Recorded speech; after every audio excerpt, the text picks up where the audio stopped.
Vamos a ver el tema, hermanos, que habíamos dicho que íbamos a considerar en este día, en esta noche, que es la esencia de Dios. Esta es la cuarta lección que estaremos viendo sobre la teología propia, sobre el estudio de Dios mismo. Y hoy vamos a estudiar la esencia de Dios. Y en pocas palabras, esto es considerar lo que Dios es contestar la pregunta, ¿qué es Dios? Estaremos buscando observar el ser mismo del Señor.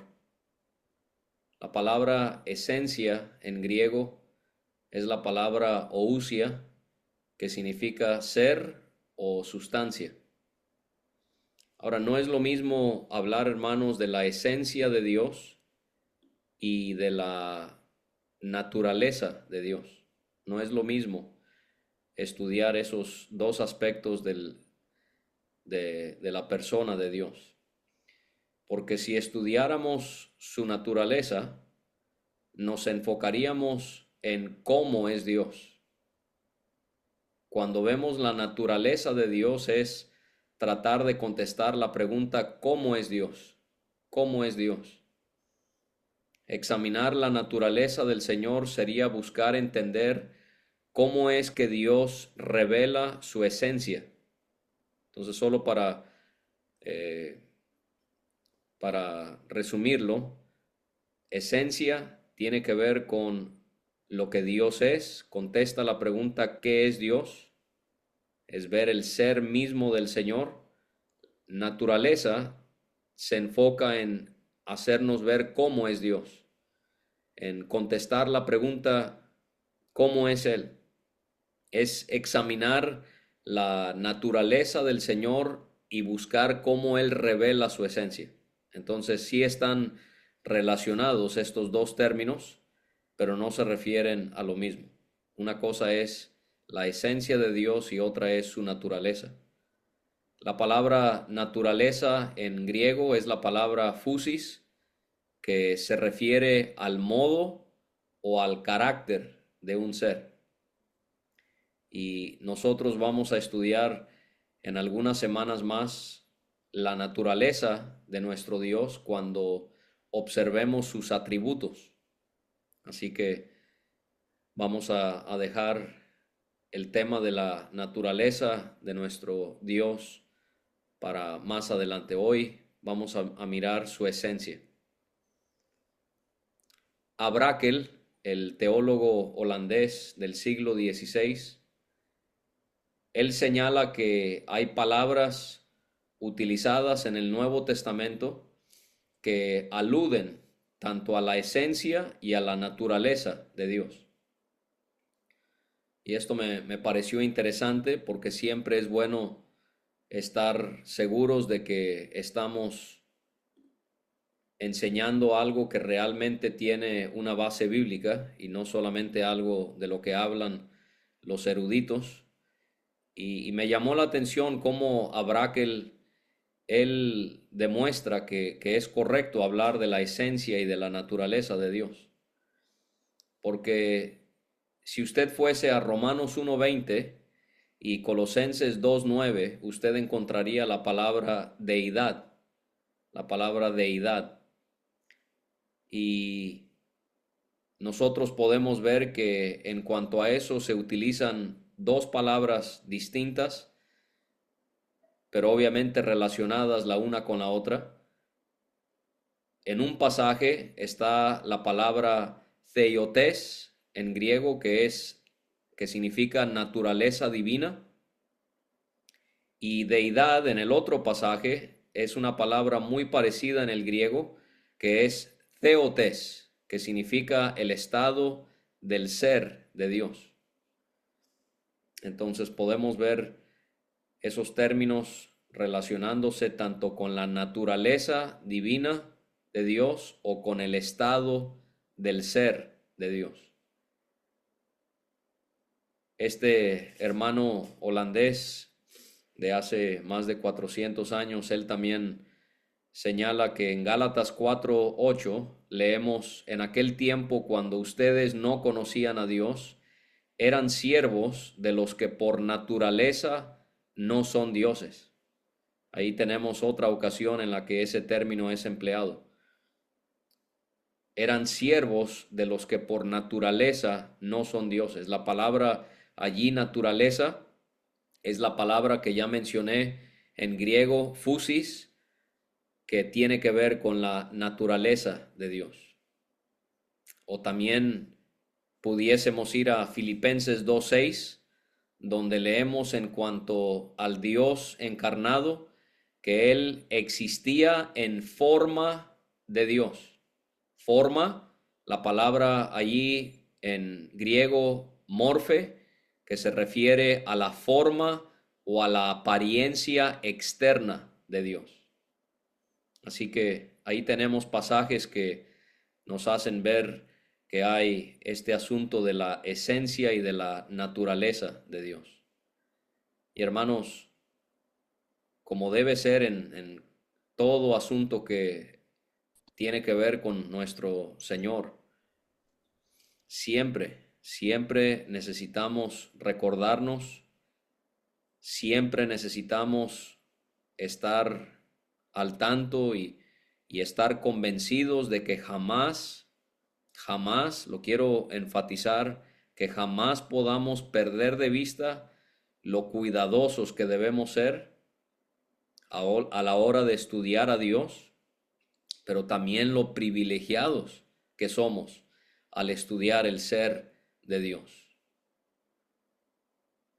Que seamos cuidadosos y que entendamos lo privilegiados que somos de estudiar a Dios.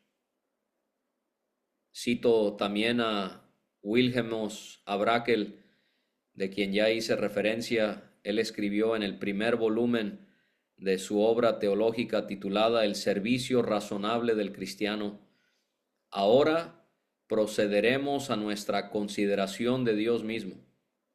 Esta es una tarea que debemos emprender con temblor, para que por un lado podamos evitar albergar pensamientos impropios acerca de Dios, y por otro lado podamos estar debidamente ejercitados en responder a las consideraciones apropiadas de Dios. Quien quiera saber más acerca de la esencia de Dios debe unirse a mí en la adoración mientras cerramos nuestros ojos ante esta luz inaccesible.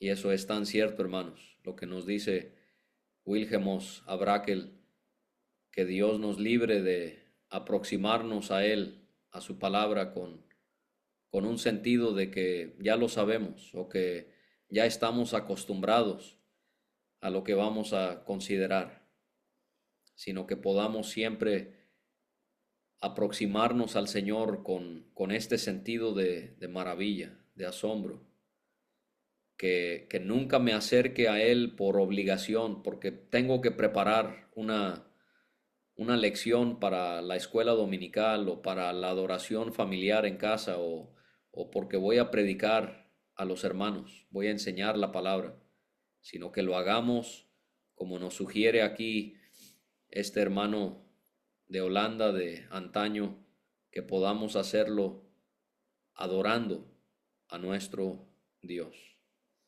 Y pensando en la esencia de Dios, quisiera ver, hermanos, muy sencillamente, únicamente tres aspectos que tienen que ver con la esencia de Dios. En primer lugar, vamos a analizar el hecho de que Dios es uno. Dios es uno en cuanto a su esencia. En segundo lugar, quiero también explicar que Dios en su esencia es espíritu. Dios es uno, Dios es espíritu. Y en tercer lugar, vamos a terminar hablando sobre el hecho de que Dios es triuno o trino.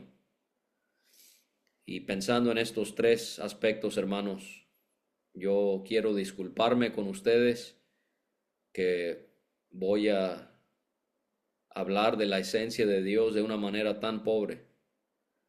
Me gustaría poder hablar de Él más dignamente, pero la tarea que tengo es muy difícil y muy imposible de poder presentarle a Él adecuadamente.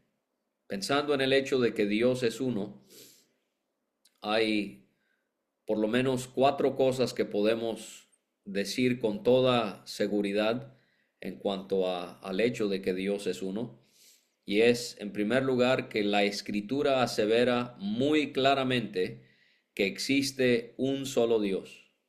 Cuando pensamos en el hecho de que Dios es uno, estamos aludiendo al hecho, a la verdad muy certera de que solo existe un Dios. Los judíos llamaron Deuteronomio 6:4 la Shema: Oye Israel, Jehová nuestro Dios, Jehová uno es. Jehová uno es. Pablo le recordó a los corintios que necesitaban recordarlo por las cosas que ellos estaban practicando. Para nosotros no hay más que un solo Dios, el Padre, de quien todo procede y para el cual vivimos. Y no hay más que un solo Señor, Jesucristo, por quien todo existe y por medio del cual vivimos. Un solo Dios, un solo Señor. Pablo, escribiendo a los Gálatas, él les dijo en Gálatas 3:20, Dios es uno solo. Dios es uno solo. Pablo, escribiéndole a Timoteo en cuanto al orden que debía haber en la iglesia, cuando él habla a los varones acerca de la oración, él habla acerca de algo tan importante como lo es la persona de Dios y el hecho de que hay un solo mediador, pero dice Pablo en primera de Timoteo 2:5, hay un solo Dios, uno solo.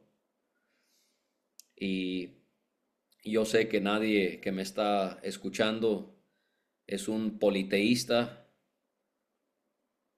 que cree en la existencia de muchos dioses.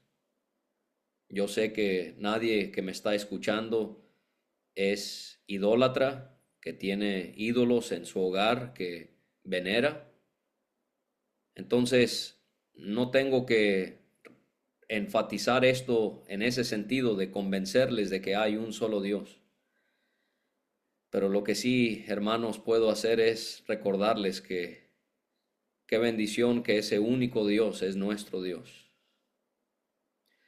Que usted y yo bien pudiésemos ser de la India o de algún otro país dado al politeísmo y estar completamente engañados y confundidos en las tinieblas de la idolatría. Pero bendito sea nuestro Dios que el Evangelio vino a nuestras vidas y que el único Dios, aquel Dios que es uno, es nuestro Dios, que Él es nuestro y que nosotros somos de Él. Y esto debe hacernos asombrar de su infinita gracia, de que solo es por su misericordia que nosotros entendemos y creemos de todo corazón que existe un solo Dios. En segundo lugar, en el asunto de que Dios es uno, también pudiésemos establecer lo siguiente, que la Escritura establece muy claramente que Dios es un ser simple e indivisible. Cuando escuchamos Dios y simple, eso no nos gusta, nos parece contradictorio. Pero hermanos, no es el hecho de que Dios es simple porque Él es sencillo o fácil de describir o de entender. No tiene nada que ver con eso. Cuando decimos que la Escritura establece muy claramente que Dios es un ser simple, nos estamos refiriendo al hecho de que Él no se compone de partes. Dios no se compone de atributos. Dios tampoco se compone de sustancias que varían. Dios no está compuesto de partes, hermanos. Él es espíritu, como vamos a ver. Él no está compuesto de atributos. Esto quiere decir que los atributos de Dios son idénticos a su esencia. Por eso es que más allá de que Dios ama, más allá de que Dios nos tiene amor, ¿qué dice la epístola de Juan? Que Dios es amor. Esto quiere decir, hermanos, que todo atributo de Dios que es idéntico a su esencia nos tendría que hacer llegar a la conclusión de que más allá de que Dios es santo, Dios es santidad. De que más allá de que Dios es poderoso, Dios es poder. Y cuando pensamos en esta increíble doctrina de la simplicidad de Dios, nos hace ver lo absolutamente trascendente que es Dios, porque lo distingue de toda otra criatura que sí está compuesta de partes. Esto hace a nuestro Dios tan único, el hecho de que Él es un ser simple e indivisible. En tercer lugar, en cuanto al hecho de que Dios es uno, también podemos decir que la Escritura señala muy claramente que Dios es único, que nuestro Dios es incomparable, que nuestro Dios es independiente, que Él no puede ser asemejado a ninguna otra cosa o a ningún otro ser aquí sobre la tierra, que Él existe por sí solo, que Él no depende de absolutamente nada, sino que más bien todos los demás seres derivan de Él. Dios no necesita a nadie, pero todo le necesita a Él. Y nuestro Dios, entonces, cuando pensamos en esto, pudiésemos decir que Dios es metafísicamente singular, metafísicamente peculiar, y pudiésemos adoptar las palabras del profeta Isaías en ese capítulo increíble del capítulo 40. ¿Con quién compararán a Dios? Dios no puede ser comparado con nadie. Dios es uno porque solo hay un Dios, porque Él es un ser simple, porque Él es único, incomparable e independiente. Pero en cuarto lugar, y no voy a dar detalles aquí en cuanto a esto porque vamos a llegar a eso más adelante, pero en cuarto lugar, la Escritura demuestra muy claramente que Dios es uno en tres personas.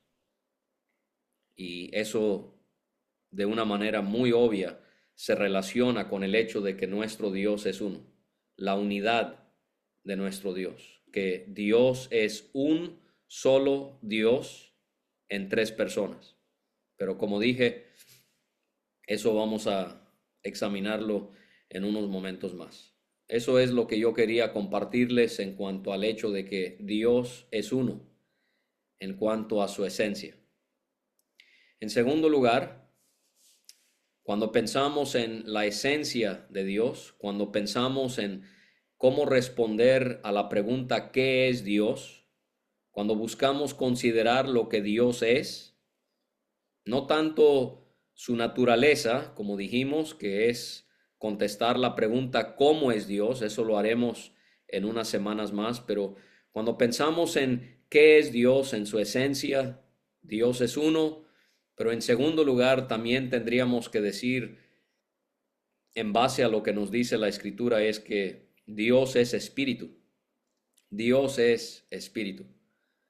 Yo quiero citarles diferentes aseveraciones que hermanos han hecho a lo largo de la historia de la iglesia que expresan de una manera muy clara lo que la Biblia nos enseña acerca del ser de Dios. Y específicamente quiero enfatizar que en cada una de estas afirmaciones se señala el hecho de que Dios es espíritu. Ya leímos el libro de Thomas Watson, Tratado de Teología, y él dice en el siglo XVII, por espíritu entiendo que Dios es una sustancia inmaterial, de esencia pura, sutil e inmaculada, no compuesta de cuerpo y alma. Ahí está algo con lo que tiene que ver con lo que veíamos sobre la simplicidad de Dios, sin extensión alguna de partes. Dice Watson, el cuerpo es algo burdo, el cuerpo es algo burdo. Cuanto más espiritual es la esencia de Dios, cuanto más espiritual es la esencia de Dios, más noble y excelente es. Eso también lo podemos relacionar con lo que decíamos en cuanto a lo que hace a Dios. Una de las cosas que hace a Dios ser tan único y tan peculiar es que Él es espíritu. Y Watson aquí menciona que cuanto más espiritual es la esencia de Dios, más noble y excelente es.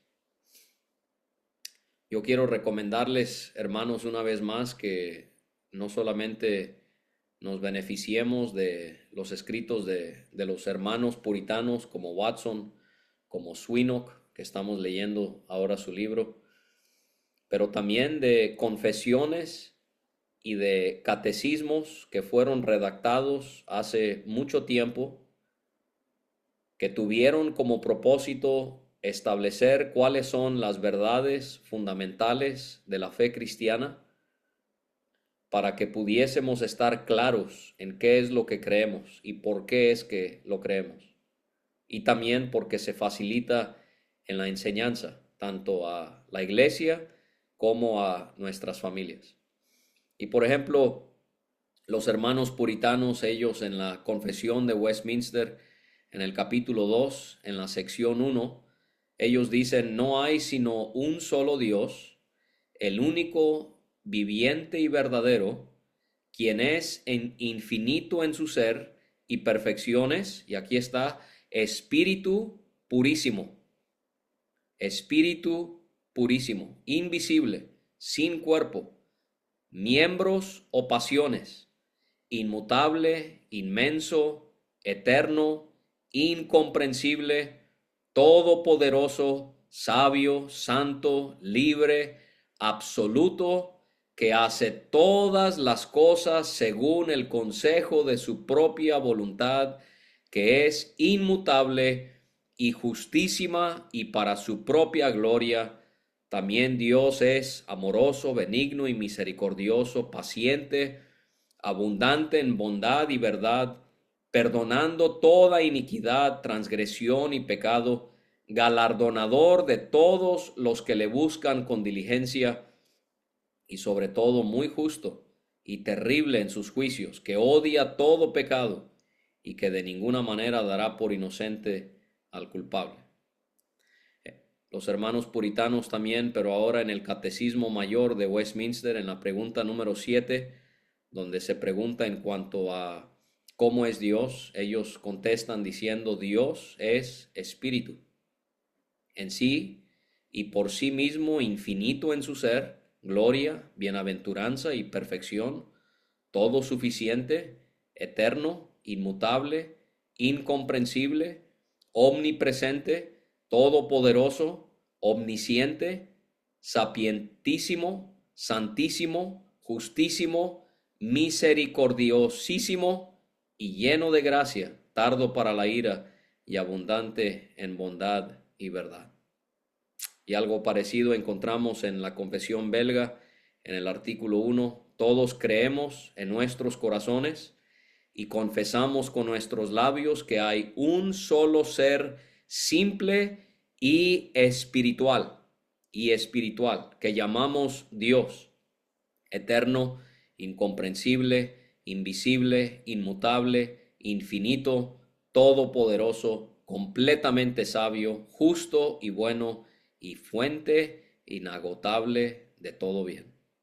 Qué descripciones tan hermosas de nuestro Dios. Orígenes, el teólogo del siglo II después de Cristo, él dijo: creer que Dios es corporal, o sea, creer que Dios tiene un cuerpo, creer que Dios es corporal y de forma humana es manifiestamente impío, porque claramente Dios es espíritu, es espíritu. Los mormones, ellos creen que Dios Padre tiene un cuerpo. Orígenes dice: creer que Dios es corporal y de forma humana es manifiestamente impío. Ya les he hablado de Petrus Van Maastricht. Ustedes han oído de Jonathan Edwards, quien predicó en los Estados Unidos.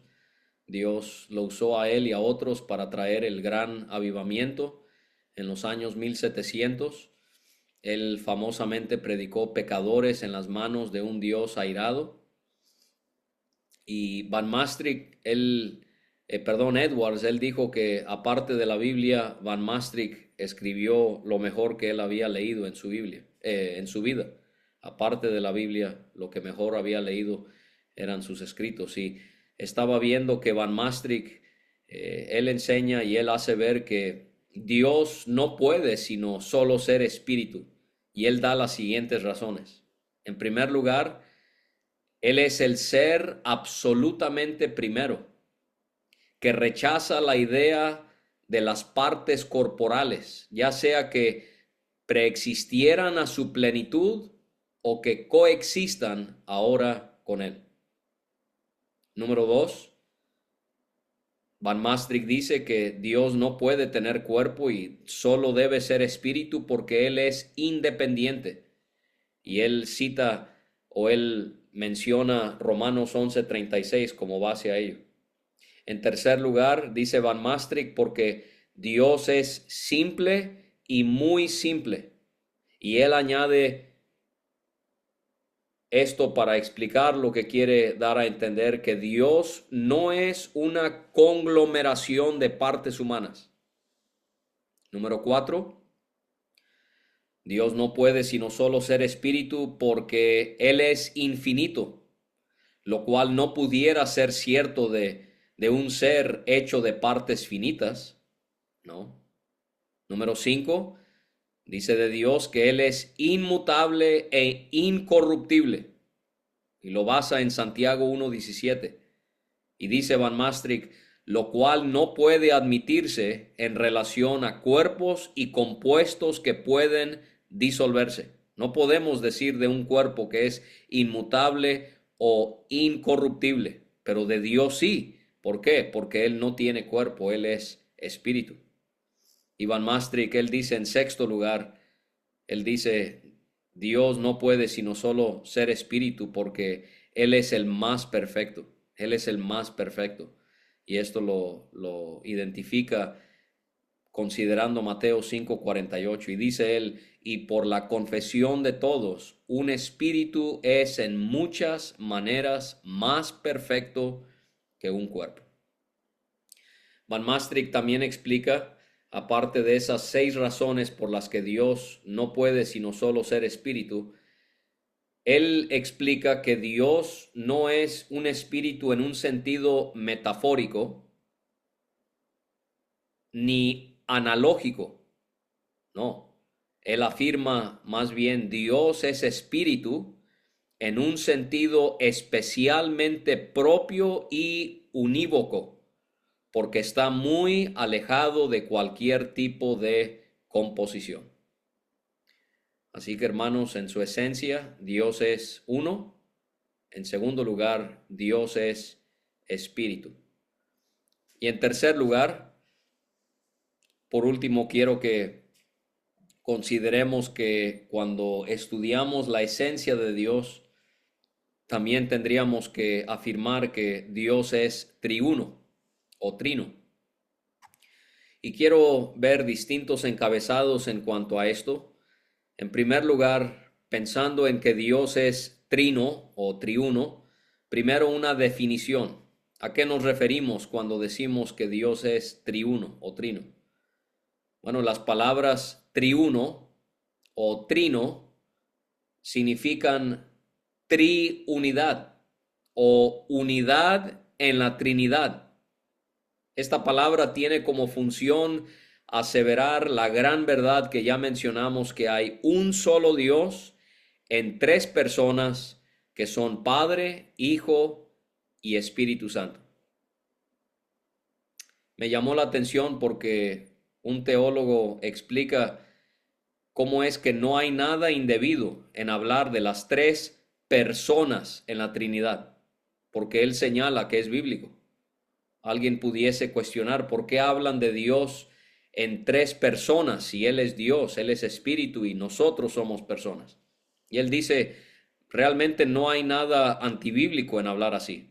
Y él usa pasajes como Hebreos 1:3, donde leemos acerca de Jesucristo siendo el resplandor de su gloria y la imagen misma de su sustancia.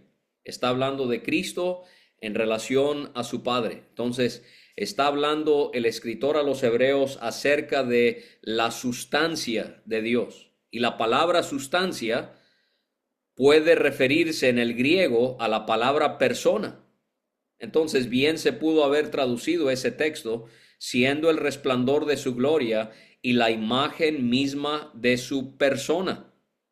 La palabra es upástasis en griego, que se utiliza al referirse a un ser independiente e inteligente que comparten algo con otro, que no comparten algo con otros seres, que no comparten algo con otros seres. Y esto eh, pudiésemos ver que la Biblia nos habla de, por ejemplo, de los ángeles y de los hombres. Ellos son personas en ese sentido. Pero también podemos ver que la Escritura aplica esta palabra a las tres personas de la deidad. Esto es lo que veíamos en hermenéutica cuando veíamos las distintas figuras literarias que emplea la Escritura, que necesitamos comprender a la hora de interpretar la Biblia. Esto sería, hermanos, lo que llamamos un antropomorfismo, donde se le atribuyen a Dios cualidades humanas. Dios no es una persona, pero Hebreos 1:3 habla de él como si fuese una persona, aunque él no tiene un cuerpo como nosotros lo tenemos, aunque él no es igual a nosotros, sino infinitamente superior a nosotros, pero la Escritura habla de esta manera para que podamos entender más a Dios. Lo mismo aplica cuando Pablo habla del pasaje que ya mencioné en Filipenses 2:6, la forma de Dios. Dios no tiene forma, porque Él es espíritu, pero pudiésemos decir que esto también es un antropomorfismo. Y cuando pensamos en el hecho de que Dios es triuno, tres personas que son un solo Dios, necesitamos recordar siempre, hermanos, y tener claro que cada una de estas tres personas son completamente Dios, tanto el Padre, el Hijo y el Espíritu Santo. Wayne Grudem, él explica que cada persona posee la plenitud del ser de Dios en sí mismo. En otras palabras, él explica, por ejemplo, el Espíritu Santo no es parcialmente Dios. O estaríamos también equivocados si decimos que Jesucristo es un tercio de Dios. No, tendríamos que decir, como señala el hermano Grudem, el Padre es la totalidad del ser de Dios. El Hijo es la totalidad del ser de Dios. El Espíritu Santo es la totalidad del ser de Dios. El credo Atanasio lo dice de una forma muy entendible, y la tarea para la próxima vez que nos reunamos se va a centrar en este credo de Atanasio, Ya ustedes verán las preguntas que tendrán que contestar en cuanto a lo que dice este credo. El credo, de una forma muy entendible, dice: adoramos a un solo Dios en Trinidad y la Trinidad en unidad. Adoramos a un solo Dios en Trinidad y la Trinidad en unidad, sin confundir sus personas ni dividir su sustancia, porque es una la persona del Padre, otra la del Hijo y otra la del Espíritu. Pero la divinidad del Padre, Hijo y Espíritu Santo es una, igual en gloria, coeterna en majestad. Y eso es tan maravilloso poder considerarlo detenidamente, lo cual no podemos hacer en esta ocasión. Pero una de las frases que más me han impactado sobre la Trinidad, dice Gregorio de Niza, que vivió desde el año 329 a 390 después de Cristo. Él dice, está escribiéndole a un hermano que se iba a bautizar. A mí me gustaría poder instruir a un recién convertido con esta profundidad.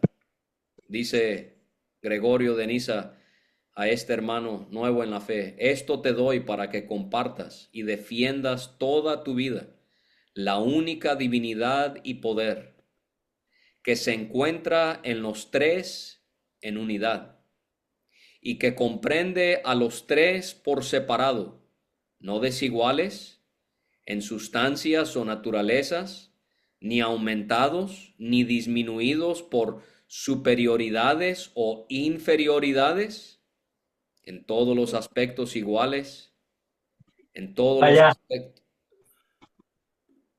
Ya le servimos la vez, pero en todos los aspectos iguales, así como la belleza y la grandeza de los cielos son una, la conjunción infinita de tres infinitos, cada uno Dios considerado en sí mismo, como el Padre, así el Hijo, como el Hijo, así el Espíritu Santo, el Dios tres uno cuando se contemplan juntos, cada uno Dios porque es consustancial, tan pronto como concibo al uno, soy iluminado por el esplendor de los otros de los tres, tan pronto como los distingo, soy transportado de regreso al uno. Cuando pienso en uno de los tres, pienso en él como el todo y mis ojos se llenan y la mayor parte de lo que estoy pensando se me escapa. No puedo captar la grandeza de aquel para atribuir una grandeza mayor a los demás.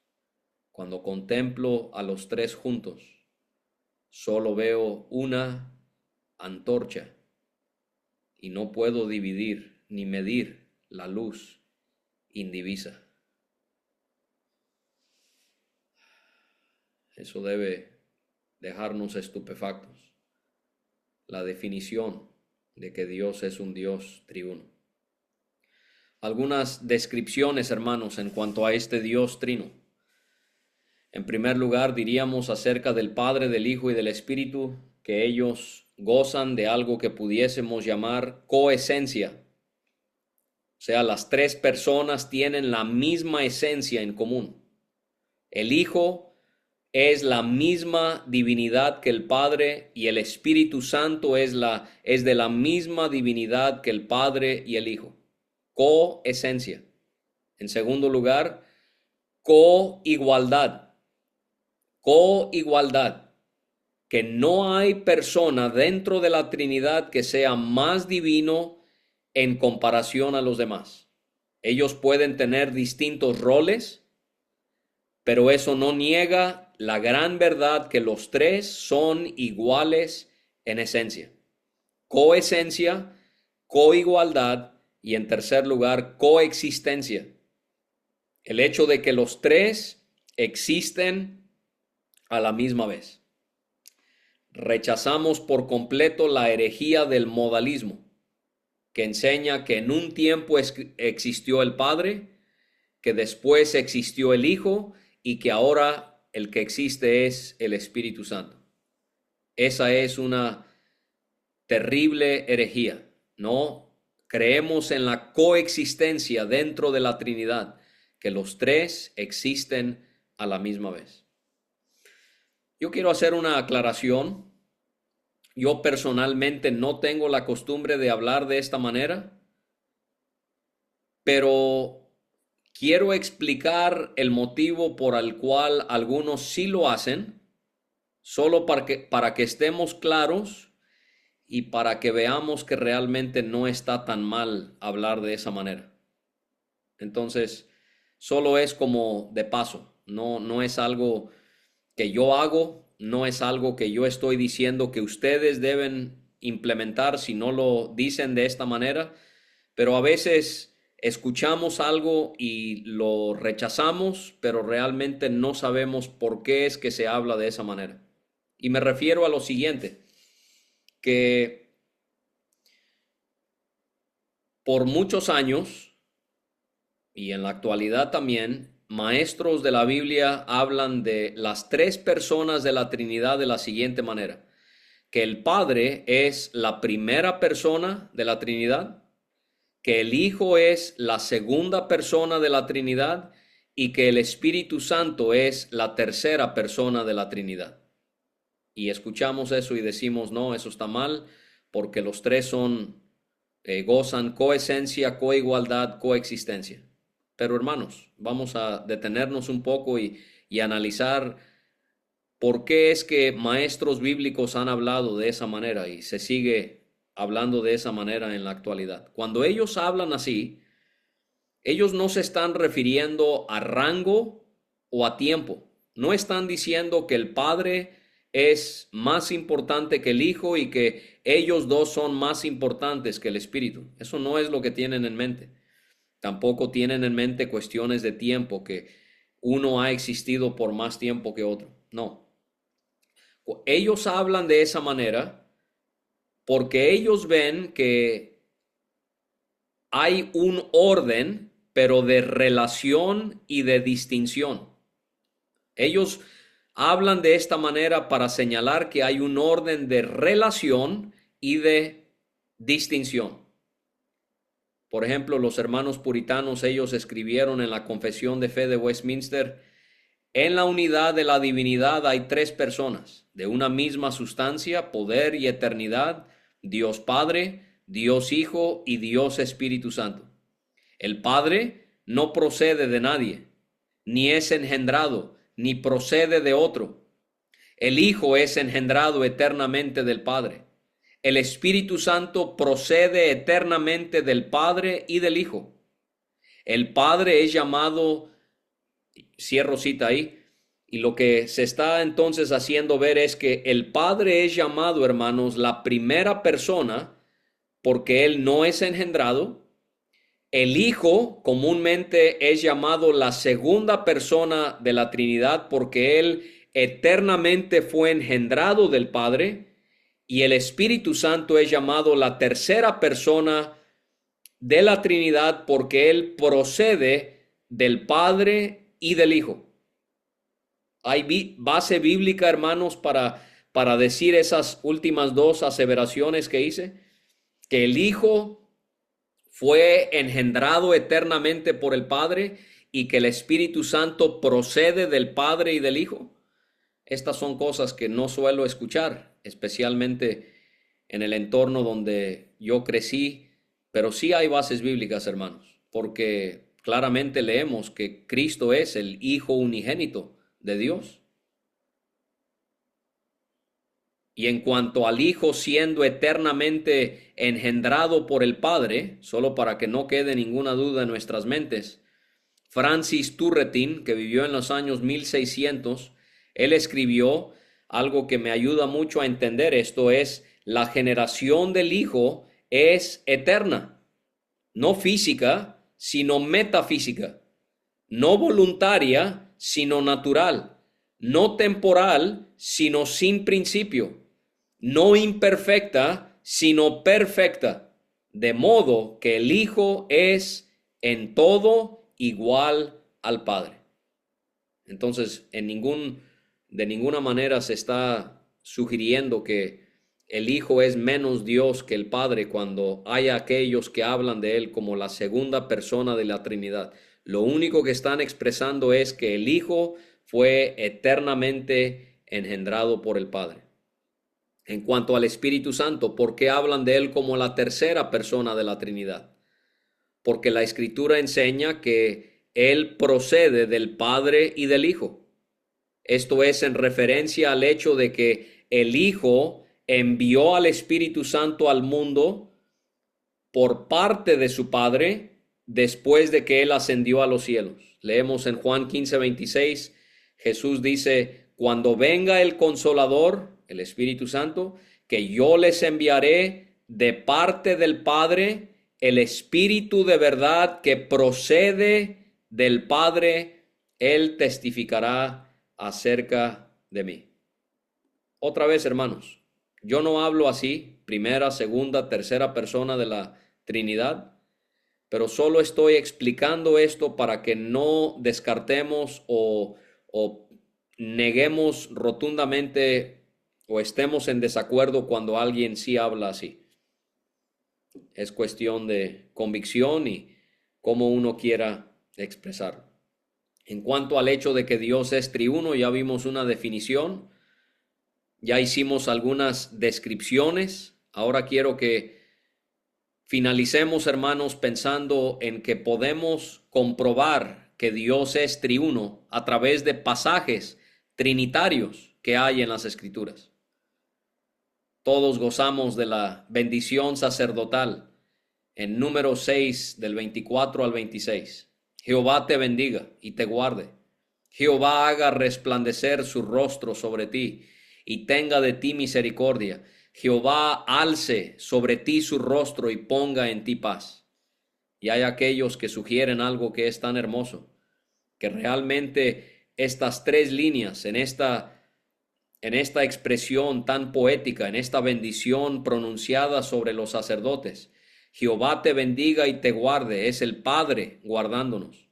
Jehová haga resplandecer su rostro sobre ti y tenga de ti misericordia. Podemos ver al Hijo manifestándonos su gracia y ponga en ti paz. Pudiésemos ver ahí al Espíritu Santo dándonos esa paz. Isaías capítulo 6 y versículo 3 también sería un pasaje trinitario. Y otra vez, yo no hablo así, pero hay aquellos que sí hablan de esa manera y entiendo por qué lo dicen. Ellos hablan de que Dios es 3 veces santo.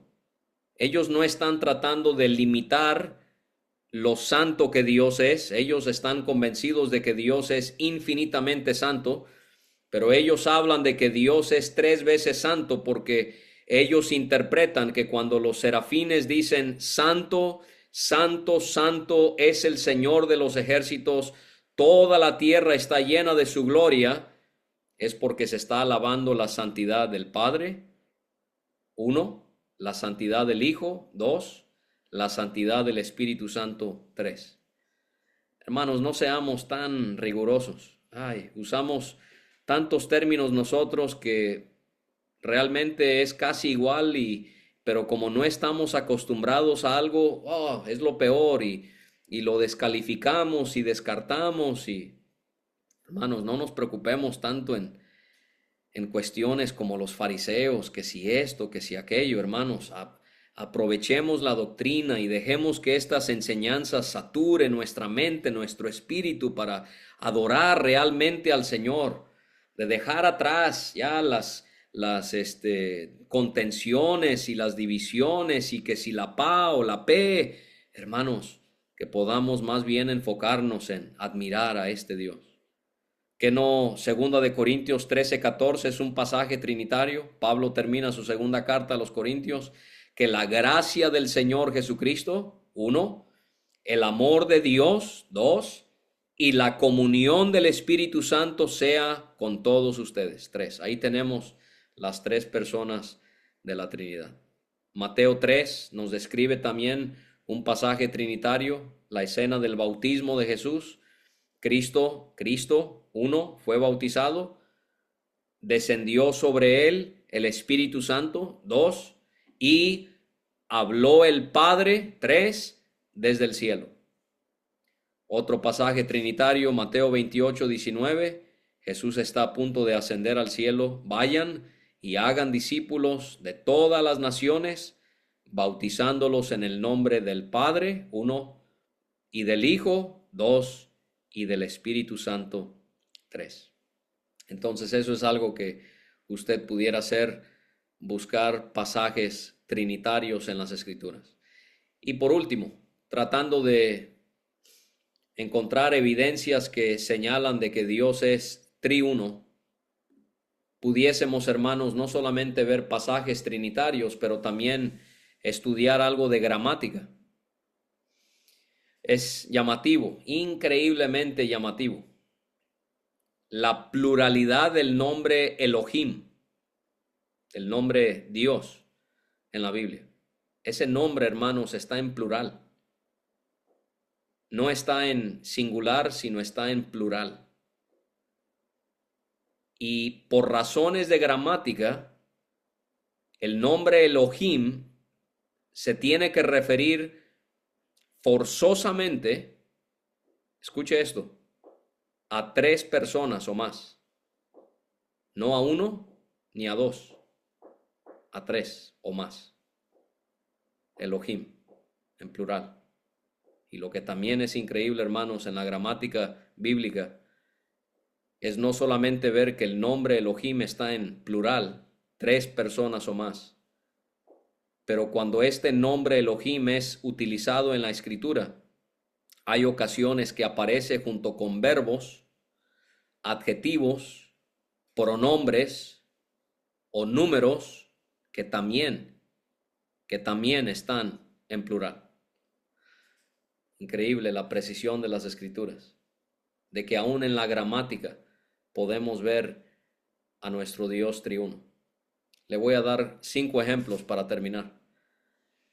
El primero, Génesis 1:26, entonces dijo Dios, hagamos al hombre a nuestra imagen. La palabra Dios o Elohim está en plural, como ya dijimos, pero ¿qué también está en plural? El verbo que va en relación a Elohim. También está en plural la palabra hagamos. Naashe en hebreo. Naashe. Este es un verbo imperfecto en la primera persona que es plural. Y si no existe la Trinidad, ¿por qué Elohim está en plural? ¿Y por qué el verbo hacer, hagamos, está en plural? En segundo lugar, Génesis 20:13. Cuando Dios me hizo salir errante. Otra vez aparece el nombre Elohim en plural, pero notemos también, hermanos, que las palabras me hizo en hebreo o me causó, es la idea ahí en hebreo, me causó, en este idioma es un verbo que también está en plural. O sea que si leemos literalmente lo que dice Génesis 20:13, pudiera decir entonces cuando Dios me hicieron o me causaron salir errante. ¿Se fija? Está en plural. O en tercer lugar, Josué 24:19 dice allí, Él es Dios santo. La palabra Elohim es un nombre en plural, pero ¿sabe qué también está en plural? El adjetivo santo. La palabra singular santo en hebreo es kadosh, que es singular, pero esa no es la palabra que aparece aquí. En ciertos casos, cuando se quiere hacer una palabra en hebreo plural, se le agrega im al final. ¿Sabe cuál es la palabra que aparece aquí? No Kadosh, santo, sino la palabra Kedoshim, que significa o que es el plural de santo. En otras palabras, Josué 24:19 pudiera decir literalmente, Él es Dios santos, santos. Cuarto lugar, Eclesiastés 12:1. Este texto que nos citaban mucho de jóvenes para animarnos a agradar a Dios. Acuérdate de tu Creador en los días de tu juventud. ¿En qué cree que está la palabra creador en hebreo? Sí, en plural. En plural. Diría entonces, acuérdate de tus creadores. Acuérdate de tus creadores. O Isaías 54:5, tu marido es tu hacedor. La palabra hacedor, hermanos, también en hebreo está en plural. Tu marido son tus hacedores. Y cuando pensamos entonces, hermanos, en la esencia de nuestro Dios, nos doblegamos delante de Él y reconocemos lo único que Él es y lo mucho que Él merece, que le adoremos, que le amemos, que le sirvamos y que le anunciemos en este mundo.